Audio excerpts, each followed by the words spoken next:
Halo semuanya, di video kali ini kita akan bahas mengenai ruang sampel dan kejadian. Video kali ini merupakan video kelanjutan dari video sebelumnya yang terangkum dalam topik teori probabilitas. Bagi teman-teman yang belum mengecek video sebelumnya, silahkan cek video sebelumnya sebelum melanjutkan ke topik ini.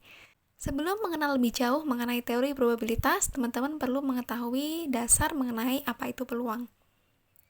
Nah, secara intuitif, peluang terjadinya suatu peristiwa atau kejadian itu menunjukkan nilai seberapa besar kemungkinan peristiwa itu akan terjadi. Jadi, mungkin teman-teman pernah mendengar bahwa kira-kira berapa ya peluang terjadinya inflasi? Atau berapa ya kira-kira peluang seseorang yang memakai masker terkena virus corona? Ada banyak sekali istilah-istilah peluang yang sering kita gunakan sehari-hari. Konsep peluang ini berhubungan dengan pengertian percobaan dalam matematika. Nah, apa yang dimaksud dengan percobaan?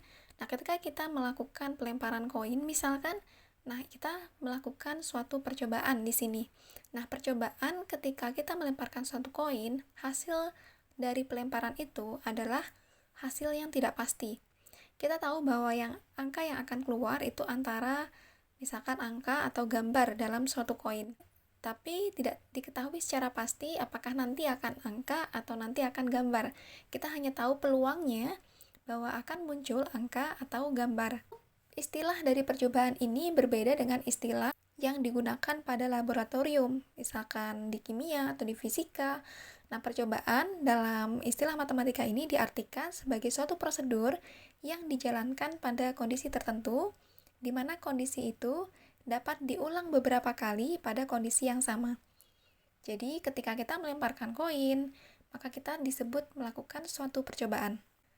Sebelum lebih jauh mengenai peluang, kita pahami dulu mengenai beberapa istilah dan definisi yang akan sering kita dengar ketika membicarakan mengenai peluang. Yang pertama adalah ruang sampel. Ruang sampel adalah semua hasil yang mungkin dari suatu percobaan. Misalkan kita melemparkan sebuah koin, maka kira-kira hasil yang akan keluar itu adalah angka dan gambar. Itu adalah ruang sampel. Ruang sampel dinotasikan dengan huruf S yang tidak lain dari sebuah himpunan ya, jadi himpunan semesta. Yang kedua adalah titik sampel. Titik sampel adalah elemen dari ruang sampel. Jadi kalau misalkan pelemparan koin, maka ruang sampelnya adalah angka dan gambar, maka yang dinamakan titik sampel adalah angka saja atau gambar saja, yaitu bagian dari ruang sampel.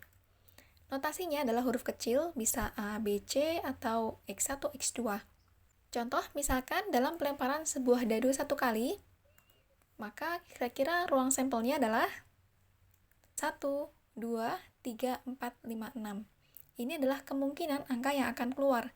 Pasti tidak akan keluar dari angka-angka ini. Bagaimana dengan titik sampelnya? Yaitu titik sampelnya adalah 1, atau bisa juga 2, atau bisa juga 3, 4, atau 5, atau 6. Ini adalah titik sampel. Dalam peluang dikenal juga dengan namanya kejadian sederhana. Kejadian sederhana ini adalah kejadian yang terdiri atas satu titik sampel tunggal. Suatu kejadian apabila mustahil itu artinya kejadian yang tidak mungkin terjadi. Misalkan kita melemparkan sebuah dadu, maka berapakah kemungkinan akan muncul mata dadu 7? Nah, ini adalah tidak mungkin. Kepastian itu adalah kejadian yang pasti terjadi. Oke, lalu contoh kejadian sederhana itu adalah kejadian misalkan muncul mata dadu genap. Berarti kita bisa definisikan, yaitu D adalah kejadian 2 dan 4, yaitu kejadian ketika muncul mata dadunya adalah genap. Oke, itu saja untuk video kali ini mengenai definisi-definisi yang perlu teman-teman ketahui sebelum mempelajari tentang peluang. Silakan simak video-video selanjutnya mengenai konsep dari peluang. Terima kasih dan semoga bermanfaat.